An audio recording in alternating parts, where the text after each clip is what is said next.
বাংলাদেশে আব্বাসী প্রস্তুত আছে, ডাকেন। তুমি অজ্ঞ হয়ে, মূর্খ হয়ে, জাহেল হয়ে ওই নেকির পিছনে ছুটতেছো, আর চেয়ে বড় ফিতনা আর কিছু হতে পারে না। আপনি সব মাসালা সমাধান করে দিবেন। শবে বরাতের সমাধান হয়ে যাবে। একসাথে হাত তুলে দোয়ার সমাধান হয়ে যাবে। বিশ্ববিদ্যালয়ের শিক্ষক তো প্রাইমারি শিক্ষকের সাথে বসতে পারে না। প্রশ্ন বুঝতে পেরেছেন? প্রশ্ন বোঝা যায়। এই মুসলমানের সন্তানেরা শুনো, এই যুবকেরা শুনো, এই শাবাবেরা শুনো, হে মুসলিম নর নারী শুনো, আইয়ু ফিতনাতিন আযমু মিন হাযিহি, আসমানের নিচে জমিনের উপরে এর চেয়ে বড় ফিতনা, এর চেয়ে ভয়ঙ্কর ফিতনা, এর চেয়ে জঘন্য ন্যাক্কারজনক নিকৃষ্ট ফিতনা আর কি হতে পারে? হে প্রত্যেক মুসলিম নর নারী, আজকের বৈঠকে উপস্থিত প্রত্যেক মুসলিম যুবক, আজকের বৈঠকে উপস্থিত প্রত্যেক মুসলিম মা এবং বোন, আজকের বৈঠকে উপস্থিত প্রত্যেক মুসলমান আলেম ওলামা, নারী পুরুষ যুবক সকলকে লক্ষ্য করে বলছি, ইমাম মালিক বলছেন আইয়ু ফিতনাতিন আযমু মিন হাযিহি, এর চেয়ে বড় ফিতনা আসমানের নিচে জমিনের উপরে আর কি হতে পারে? সাবাকতা ইলা ফাজিলাতিন, যে তুমি এমন ফজিলতের পিছনে ছুটতেছো, সাবাকতা ইলা ফাজিলাতিন, তুমি এমন নেকির কাজের পিছনে ছুটতেছো, তুমি এমন কল্যাণের কাজের পিছনে ছুটতেছো, আসমানের নিচে জমিনের উপর সবচেয়ে তাকওয়াবান, সবচেয়ে পরহেজগার, সবচেয়ে আল্লাহ ভীরু, সবচেয়ে আল্লাহর নিকটবর্তী, সবচেয়ে আল্লাহর বেশি ইবাদতকারী, আল্লাহর সবচেয়ে বেশি শুকরিয়া আদায়কারী, আফজালুল আম্বিয়া, সর্বশ্রেষ্ঠ নবী, সর্বশ্রেষ্ঠ রাসূল, একটা নেকির কাজের রাস্তা থাকবে আর তিনি করবেন না, এটা হতে পারে না। একটা ফজিলত পাওয়া যাবে কোনো আমলে, আর তার মতো সর্বশ্রেষ্ঠ আল্লাহ ভীরু, পরহেজগার, তাকওয়াবান, আল্লাহর শুকরিয়া আদায়কারী নবী ওই নেকির কাজ করবেন না, এটা হতে পারে না। অতএব আইয়ু ফিতনাতিন আযমু মিন হাযিহি, এর চেয়ে বড় ফিতনা আর কিছুই হতে পারে না যে আসমানের নিচে জমিনের উপরে সর্বশ্রেষ্ঠ মানুষ, সবচেয়ে তাকওয়াবান মানুষ, যেই কাজ যেই নেকির পিছনে ছোটেনি, তুমি অজ্ঞ হয়ে, মূর্খ হয়ে, জাহেল হয়ে ওই নেকির পিছনে ছুটতেছো, আর চেয়ে বড় ফিতনা আর কিছু হতে পারে না। এই একটা মাসালা দিয়ে আপনি সব মাসালা সমাধান করে দিবেন। শবে বরাতের সমাধান হয়ে যাবে। একসাথে হাত তুলে দোয়ার সমাধান হয়ে যাবে। সব মাসালার সমাধান হয়ে যাবে ইমাম মালিকের এই একটা বাক্য দিয়ে, যে আসমানের নিচে জমিনের উপর এর চেয়ে বড় ফিতনা আর হতে পারে না, যে এমন ফজিলত তুই করবি বেটা, যেই ফজিলত পৃথিবীর সবচেয়ে তাকওয়াবান মানুষ করেনি। এটা হয়? এমন নেকির কাজ তুই করবি, তুই কত বড় তাকওয়াবান, কত বড় পরহেজগার, অথচ পৃথিবীর সবচেয়ে পরহেজগার, সবচেয়ে তাকওয়াবান, আল্লাহ ভীরু মানুষ এই কাজ করেনি, তুই করবি। এর চেয়ে বড় ফিতনা পৃথিবীতে আর হতে পারে না। কেননা উনি তো নবী, ওনাকে শিখানোর জন্য পাঠানো হয়েছিল, তিনি করেননি, তুমি করবা, তুমি বড় পরহেজগার। আল্লাহ রাসূল তার রিসালাতের দায়িত্ব পালন করেননি, উনি ইবাদতের সুযোগ থাকার পরেও করেনি, নেকি অর্জনের সুযোগ থাকার পরেও করেনি। এটা তো তার জন্য অপমান, এটা তো তার জন্য তাকে হীন করা, তাকে নত করা, তাকে ছোট করা, তাকে অপমান করা। সম্মানিত উপস্থিতি, আমরা আলোচনা করছিলাম যে ইত্তিবায়ে সুন্নাত, আল্লাহ রাসূলের সুন্নাতকে কিভাবে অনুসরণ করতে হবে, কিভাবে পালন করতে হবে। সুন্নাত বুঝাতে গিয়ে আপনাদেরকে আমি সবসময় একটা কথা বলি, যে সুন্নাত আর বেদাত আর হালাল আর হারাম, দুনিয়াবি জীবনে আমরা যা করি সেটা হচ্ছে হালাল এবং হারাম, আর ইবাদতের জগতে আমরা যা করি তা হচ্ছে সুন্নাত আর বেদাত। মদ খাওয়া সুন্নাত বেদাত নয়, মদ খাওয়া হচ্ছে হালাল না হারাম। শুকুরের গোস্ত খাওয়া সুন্নাত বেদাত নয়, শুকুরের গোস্ত খাওয়া হচ্ছে হালাল না হারাম, এই প্রশ্ন। আর একসাথে হাত তুলে দোয়া করা, এটা হালাল হারাম নয়, এটা সুন্নাত বা বেদাত। শবে বরাত হালাল হারাম নয়, শবে বরাত সুন্নাত বা বেদাত। এই জন্য যে শবে বরাত একসাথে হাত তুলে এগুলো ইবাদত, আর শুকুরের গোস্ত খাওয়া, মদ পান করা ওগুলো দুনিয়ার কাজ। মানুষের খাওয়া দাওয়া, চলাফেরা, উঠা বসা, ব্যবসা বাণিজ্য, কৃষ্টি কালচার, সংস্কৃতি, অনুষ্ঠান, সামাজিকতা, ওগুলো সব হালাল হারাম। আর সালাত, সিয়াম, হজ, যাকাত, জিকির, আজকার, তাসবিহ, তাহলিল এগুলো সব হচ্ছে হয় সুন্নাত না হয় বেদাত। হালাল হারামের ক্ষেত্রে মূলনীতি হচ্ছে আল্লাহ রাসূল যা হারাম করে দিয়েছেন তা বাদে কিয়ামত পর্যন্ত যা আবিষ্কার হবে সবই হালাল। আল্লাহ রাসূলের যুগে এরকম বোতলে পানি ছিল নাকি? হ্যাঁ ছিল? ছিল না? আল্লাহ রাসূলের যুগে এরকম মাইক ছিল?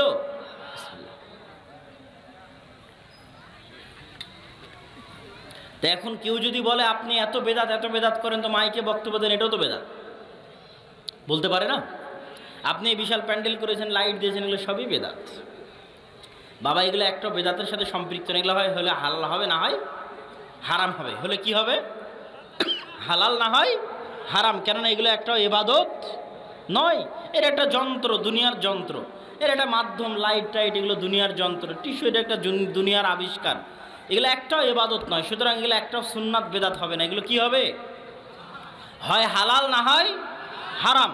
তো এগুলোর ক্ষেত্রে মূলনীতি হচ্ছে আল্লাহর রাসূল যা হারাম করে গেছেন তা বাদে কিয়ামত পর্যন্ত যা আবিষ্কার হবে সবই কি হবে? হালাল। সবই কি? সবই হালাল, সবই হালাল। যেমন কিভাবে?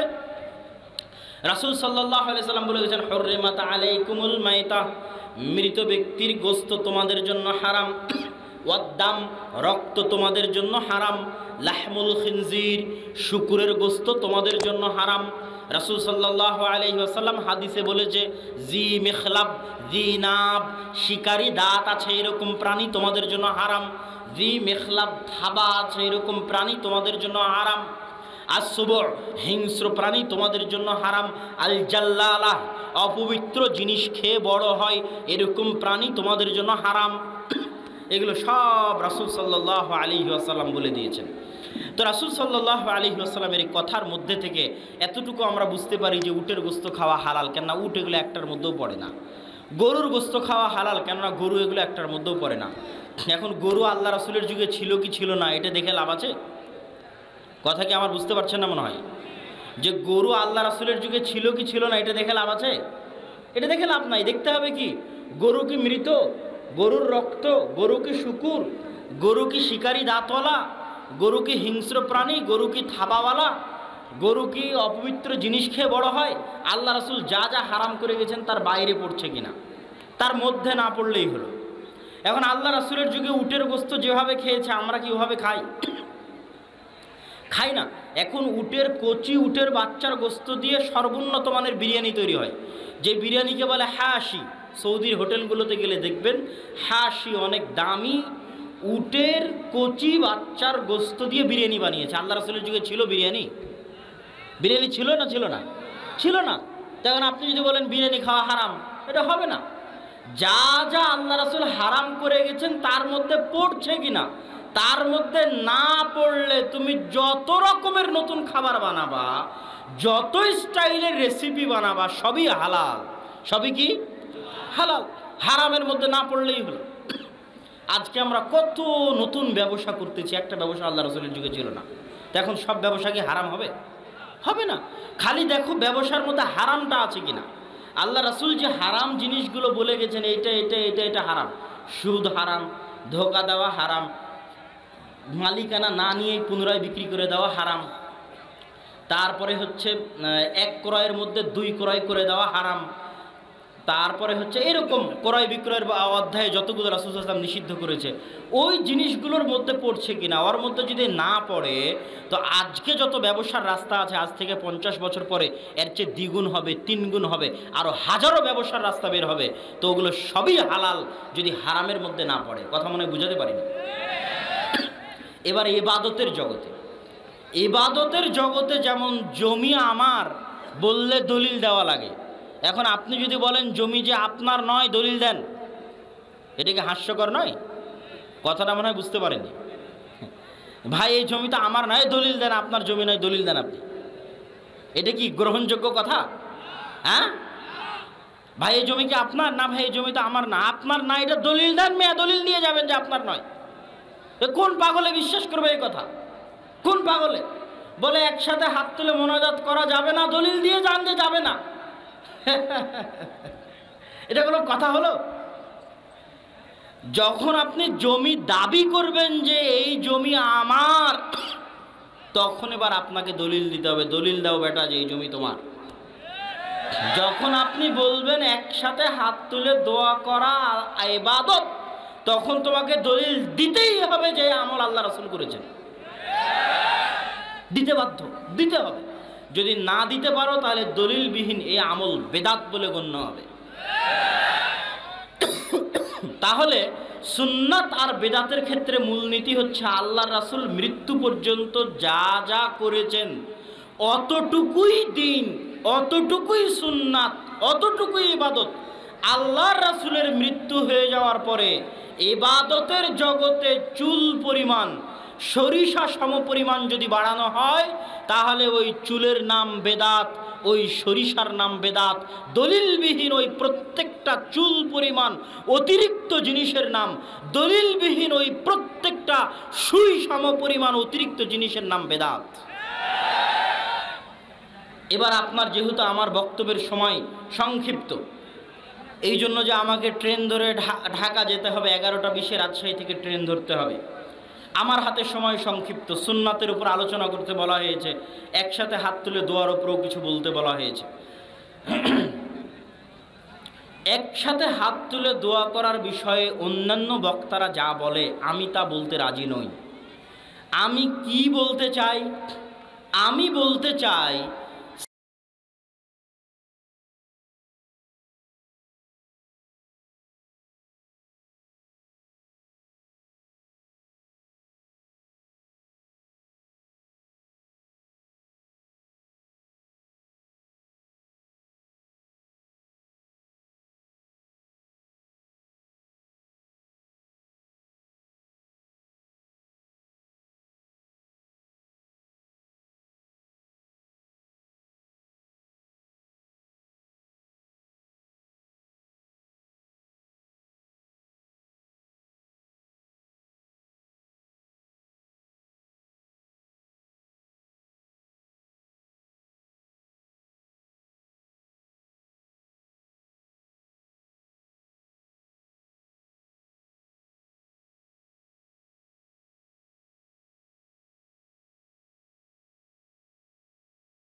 বৃষ্টি চাইবেন তাই, একসাথে হাত তুলে দোয়া করলেই হতো, গেল। আপনারা কথা বলিয়েন না, পিছনে জায়গা আছে, ওই যে বামে, হাতের বামে জায়গা আছে, আওয়াজ না করে চুপচাপ নিজ নিজ জায়গায় বসে যান। মনির ভাই, সূর্যগ্রহণ চন্দ্রগ্রহণের দিন,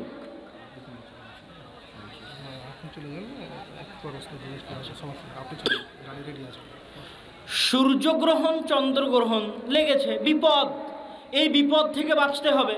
সাহাবী বলছেন আমার হাতে তীর ধনুক ছিল, আমি তীর ধনুক ফেলে দিয়ে দৌড় দিলাম এটা দেখতে যে এইরকম বিপদে আল্লাহ রাসূল কি করেন। চন্দ্রগ্রহণের, সূর্যগ্রহণের মতো এই ভয়ঙ্কর বিপদে আল্লাহ রাসূল কি করেন তাই দেখতে তীর ধনুক ফেলে দিয়ে দৌড় দিলাম।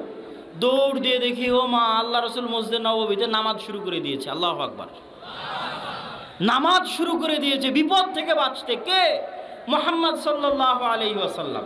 সূর্যগ্রহণের বিপদ থেকে আল্লাহর কাছে বাঁচবে, তাই কি আদায় করছে? নামাজ আদায় করছে। জাকারিয়া আলাইহিস সালাতু ওয়াস সালাম, কুল্লামা দাখালা আলাইহা জাকারিয়াল মিহরাব ওয়াজাদা ইনদাহা রিজকা। যখনই জাকারিয়া আলাইহিস সালাতু ওয়াস সালাম মারিয়াম আলাইহিস সালাতু ওয়াস সালামের মেহরাবে প্রবেশ করেন, দেখেন অসময়ের ফল, অসময়ের খাদ্যদ্রব্য। ক্বালা ইয়া মারিয়াম আন্না লাকি হাদা। তিনি বললেন, মারিয়াম, অসময়ের খাবার কোথায় থেকে আসে? ক্বালাত হিয়া মিন ইনদিল্লাহ। অসময়ের এই খাবার আল্লাহর পক্ষ থেকে আসে। ইন্নাল্লাহা ইয়ারযুকু মান ইয়াশা বিগাইরি হিসাব। আল্লাহ সুবহানাহু তাআলা যাকে চান বেহিসাব রিজিক দান করেন। হুনালিকা দাআ জাকারিয়া রাব্বাহ। এই দৃশ্য দেখে জাকারিয়া আলাইহিস সালাতু ওয়াস সালামের অন্তর একটু ঈর্ষান্বিত হয়ে উঠল, একটু কষ্ট পেয়ে উঠল। ইস, এইরকম একজন পরহেজগার মেয়ে যার জন্য আল্লাহ খাবার পাঠাচ্ছে অসময়ে, আমার যদি এরকম একটা সৎ সন্তান থাকতো, চক্ষু জুড়ানো, চক্ষু শীতলকারী, এরকম যদি একটা সৎ সন্তান থাকতো, ইস। তো এইরকম একটা সৎ সন্তানের দাবিতে উনি এখন আল্লাহর কাছে দোয়া করবেন, কিন্তু উনি বৃদ্ধ।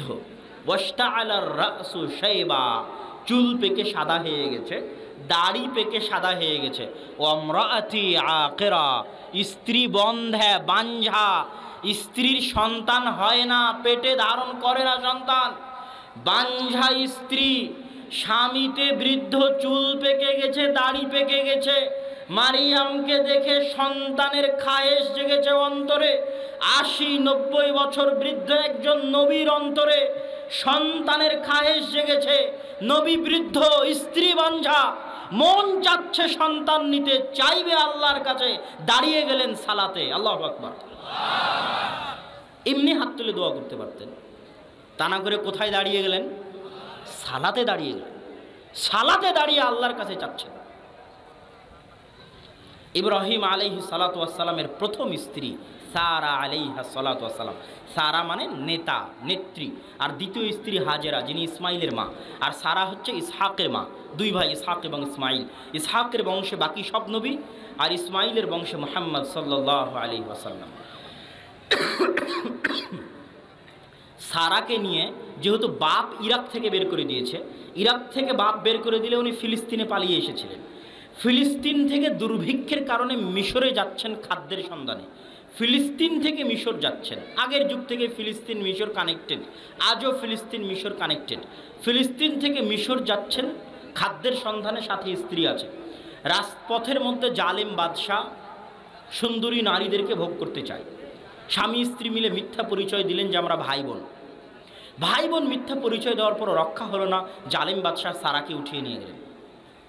তৎকালীন পৃথিবীতে সারাকে উদ্ধার করবে, সারা কারো কাছে সাহায্য চাইবে যে বাঁচান, আমি বিপদে আছি, আমাকে উদ্ধার করেন।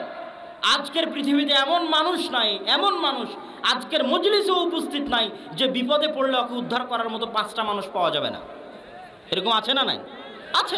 যেই বিপদে পড়ুক না কেন, ওর বন্ধু আছে, বান্ধব আছে, আত্মীয় আছে, স্বজন আছে, ফোন দিবে আর 5টা মানুষ চলে আসবে উদ্ধার করার জন্য। দেরি হতে পারে, তৎকালীন পৃথিবীকে সারাকে উদ্ধার করবে, সারা সাহায্য চাইবে, এরকম তৎকালীন পৃথিবীতে কোনো মানুষ ছিল না। কোনো মানুষ আসমানের নিচে জমিনের উপরে সারাকে সহযোগিতা করতে পারে নাই। কিন্তু সারা হচ্ছে একজন সতী সাধবী, পুত পবিত্র, আল্লাহ ভীরু, লজ্জা স্থানের হেফাজতকারী, মুহসানাত, গাফেলাত, হাফেজাত, ফুরুজাউন্না, নিজের লজ্জা স্থানের হেফাজতকারী, তাকওয়াশীলা, পরহেজগার, আত্মমর্যাদা সম্পূর্ণ, পুত পবিত্র নারী, যার কাছে তার সারা জীবনের সবচেয়ে দামি সম্পদ হচ্ছে তার লজ্জা স্থানের পবিত্রতা। এরকম একজন মহান মহিষী নারী তার নিজের লজ্জা স্থানের পবিত্রতা ভিক্ষা চাইবে, এরকম ভিক্ষা চাওয়ার মতো, সহযোগিতা করার মতো তৎকালীন পৃথিবীতে কেউ ছিল না। ওই নারী এখন নিজের লজ্জা স্থানের ভিক্ষা চাইবে আল্লাহর কাছে, আল্লাহ আমি যদি আমার লজ্জা স্থান আমার স্বামীর জন্য হেফাজত করে থাকি, আজ আমার লজ্জা স্থান হেফাজত আপনি করে দিবেন। এই দোয়া সারা করবে, ভিক্ষা চাইবে, কাঁদবে আল্লাহর কাছে। এই জন্য সারা সালাতে দাঁড়িয়ে গেলেন। আল্লাহু আকবার। তো সারা বুঝলো সালাত কি জিনিস, জাকারিয়া বুঝলো সালাত কি জিনিস, মুহাম্মদ বুঝলো সালাত কি জিনিস, আলাইহিমুস সালাতু ওয়াস সালাম। মুহাম্মদ সাল্লাল্লাহু আলাইহি ওয়াসাল্লামের সাহাবী মারা গেছে, সাহাবীর জন্য দোয়া করতে হবে। ওই সাহাবীর প্রতি কি আল্লাহ রাসূলের ভালোবাসা নাই? ভালোবাসা আছে না নাই? আল্লাহর রাসূল ওই সাহাবীর জন্য দোয়া করবেন। সব সাহাবীকে নিয়ে কবরের পাশে একসাথে হাত তুলে দোয়া করলেই হতো। উনি সালাত কায়েম করলেন দোয়া করার জন্য, নাম হচ্ছে জানাজার সালাত। কিসের সালাত? জানাজার সালাত। সাহাবীর জন্য দোয়া করবেন, মৃত ব্যক্তির জন্য দোয়া করবেন। তো মুহাম্মদ সাল্লাল্লাহু আলাইহি ওয়াসাল্লাম বুঝলো সালাতের ক্ষমতা কতখানি, সালাতের পাওয়ার কতখানি। বৃষ্টি চাও সালাত আদায় করো, সূর্যগ্রহণ থেকে বাঁচতে চাও সালাত আদায় করো, মৃত ব্যক্তিকে কবরের আযাব থেকে বাঁচাতে চাও সালাত আদায় করো। জাকারিয়া বুঝলো সালাতের শক্তি কতখানি, সন্তান দরকার সালাত আদায় করো। সারা বুঝলো সালাতের ক্ষমতা কতখানি, বিপদ থেকে উদ্ধারের দরকার সালাত আদায় করো। আর আমাদের মুরব্বী 5 ওয়াক্ত সালাতের মতো পাওয়ারফুল, ক্ষমতাশালী, বিশাল দোয়া, সবচেয়ে শক্তিশালী দোয়া, সবচেয়ে পাওয়ারফুল দোয়া, আল্লাহর নিকটে যাওয়ার সবচেয়ে শক্তিশালী, সবচেয়ে পাওয়ারফুল মাধ্যম। এই সালাত শেষ হওয়ার পরে মুরব্বিতে বলছে হুজুরে দোয়া করালো না। এর চেয়ে বড় অপমান সালাতের দুনিয়াতে আর কিছু হতে পারে না। এর চেয়ে বড় অপমান সালাতের, যে সালাতের অপমান, যে সালাত শেষ হয়ে গেল। পৃথিবীর সবচেয়ে বড় দোয়া, সবচেয়ে দামি দোয়া, মুহাম্মাদে বুঝলো এই দোয়া। বৃষ্টির দরকার সালাত আদায় করো, সূর্যগ্রহণ থেকে বাঁচতে চাও সালাত আদায় করো, মৃত ব্যক্তির জন্য দোয়া করতে চাও সালাত আদায় করো। জাকারিয়া বুঝলো সালাতের পাওয়ার, সন্তানের দরকার সালাত আদায় করো। সারা বুঝলো সালাতের পাওয়ার, বিপদ থেকে বাঁচার দরকার সালাত আদায় করো। সালাতের মতো এত শক্তিশালী, এত পাওয়ারফুল ইবাদত, এত সর্বশ্রেষ্ঠ দোয়া, সর্বোত্তম দোয়া শেষ হওয়ার পরে হুজুরে বলছে যে দোয়া করালো না, মুরব্বিতে বলছে দোয়া করালো না। এর চেয়ে বড় অপমান আসমানের নিচে জমিনের উপরে সালাতের আর হতে পারে না। ওই মুরব্বিকে, ওই হুজুরকে আরো 100 বছর পড়তে হবে সালাত কাকে বলে এটা বোঝার জন্য। তো আমি একসাথে হাত তুলে দোয়া করার উপর অন্যরা যেভাবে বলে সেভাবে বুঝাতে চাইনি। আমি আপনাকে বুঝাতে চাইছি আপনি ভিতর থেকে ফিল করেন হোয়াট ইজ সালাত। সালাত কি? এর চেয়ে পাওয়ারফুল ইবাদত আসমানের নিচে জমিনের উপরে নাই, এর চেয়ে শক্তিশালী দোয়া আসমানের নিচে জমিনের উপরে নাই। আপনি যে কোনো বিপদে পড়েন না কেন, সব বিপদ থেকে আপনাকে উদ্ধার করতে পারে যদি সালাতের মাধ্যমে আল্লাহকে ডাকেন। আর সালাতের মাধ্যমে আল্লাহকে ডাকলে যত দ্রুত পাওয়া যায়, যত কাছে পাওয়া যায়, পৃথিবীর আর কোনো মাধ্যম নেই আল্লাহকে ডাকার এর চেয়ে শক্তিশালী, এর চেয়ে পাওয়ারফুল। যেই দিন আপনি সালাত বুঝে যাবেন সেই দিন আপনি বুঝবেন আল্লাহু আকবার বলে দোয়া শুরু হয়েছিল আর আসসালামু আলাইকুম বলে দোয়া শেষ হয়েছিল। কিন্তু এটা আপনি বুঝেননি, এই জন্য আপনি তখন বেদাতে লিপ্ত আছেন। সম্মানিত উপস্থিতি, আল্লাহ সুবহানাহু ওয়া তাআলা আমাদেরকে রাসূল সাল্লাল্লাহু আলাইহি ওয়াসাল্লামের সুন্নাতের উপর আমল করার এবং সালাতের গুরুত্ব, সালাতের মর্যাদা। সালাত হচ্ছে, আজকের বক্তব্যের শেষে আরেকটা কথা বলে যাই, রব্বি জাআলনি মুকিমাস সালাহ। ইব্রাহিম আলাইহিস সালামের দোয়া, আল্লাহ গো আমাকে নামাজ আদায়কারী বানান, অমিন জুরিয়াতি, আমার পরবর্তী বংশধরকে নামাজ আদায়কারী বানান। আমি যেন বেনামাজি না হই, আমার পরবর্তী বংশধর যেন বেনামাজি না হয়। শয়তানের দাসত্ব, শয়তানের গোলামির বিরুদ্ধে সবচেয়ে বড় অস্ত্র, সবচেয়ে ভয়ঙ্কর অস্ত্র, সবচেয়ে শক্তিশালী অস্ত্র হচ্ছে 5 ওয়াক্ত সালাত মসজিদে গিয়ে আদায় করা। যে 5 ওয়াক্ত সালাত মসজিদে গিয়ে আদায় করতে পারবে নিয়মিত, ও শয়তানের বিরুদ্ধে সবচেয়ে বড় জিহাদ, সবচেয়ে সফল জিহাদ পরিচালনা করতে পারবে। অন্য সকল ষড়যন্ত্র, শয়তানের অন্য সকল ষড়যন্ত্রকে কাবুতে নিয়ে আসা তার জন্য সহজ হবে। আর যে সালাত ঠিকমতো আদায় করতে পারবে না, ও শয়তানের গোলাম হয়ে যাবে। ওর জন্য গান বাজনা করা, ওর জন্য অবৈধ সম্পর্ক করা, ওর জন্য সকল অন্যায় করা সহজ হয়ে যাবে। কাউকে দেখবেন যে নামাজ আদায় করার পরও গুনাহ করছে, ভালো করে খেয়াল করে দেখবেন ও 5 ওয়াক্ত সালাত নিয়মিত মসজিদে যায় না। যে নামাজি নামাজের পরও গুনাহ করে, ওই নামাজি 5 ওয়াক্ত সালাতের জামাতের নামাজি নয়। 5 ওয়াক্ত সালাতের জামাতের নামাজি হচ্ছে শয়তানের বিরুদ্ধে সবচেয়ে বড় জিহাদকারী, সবচেয়ে সফল জিহাদকারী। আর এর চাইতে টপ লেভেলের জিহাদকারীকে যে রাতে উঠে নিয়মিত তাহাজ্জুদের সালাত আদায় করে। অতএব 5 ওয়াক্ত সালাত নিয়মিত ধরে রাখার চেষ্টা করেন। জান্নাত অত কঠিন কিছু নয়, জান্নাত সহজ, গরিব মানুষের জন্য আরও সহজ। খালি 5 ওয়াক্ত সালাত আদায় করবেন আর কোরআন তেলাওয়াত করবেন, রমজান মাসে সিয়াম পালন করবেন, জান্নাতে শান্তিতে প্রবেশ করবেন ইনশাআল্লাহ। আল্লাহ সুবহানাহু ওয়া তাআলা আমাদেরকে সালাত আদায় করার, আল্লাহ রাসূলের সুন্নাত অনুযায়ী চলার তৌফিক দান করুক, আল্লাহুম্মা আমিন। ইউনিয়নের এতেসাম এজেন্ট মেহেদি হাসান সালাফির কাছ থেকে এতেসাম কালেক্ট করবেন, মাসিকালে এতেসাম সংগ্রহ করবেন, এজেন্ট হবেন। নিয়মিত আমাদের লেখা থাকে, নিয়মিত আমাদের আলোচনা থাকে। মিন্নাতুল বারী 2য় খণ্ডের ব্যাখ্যাও মাসিকালে এতেসামে নিয়মিত বের হচ্ছে। এবং আমাদের জামিয়া সালাফিয়ার পক্ষ থেকে যে সমস্ত বইগুলো বের হয়, সেই বইগুলোর মধ্যে উস্তাজি রাসূল সাল্লাল্লাহু আলাইহি ওয়াসাল্লামের সালাত বনাম প্রচলিত সালাত, এই বই তো আছে। পোশাক, এই বই তো আছেই। তার পাশাপাশি জামিয়া সালাফিয়ার নিজস্ব প্রকাশনায় 2টা বই বের হয়েছে। একটা হচ্ছে আহলে হাদিসদের উপর মিথ্যা অপবাদ ও তার জবাব, এটা একটা উর্দু বইয়ের অনুবাদ।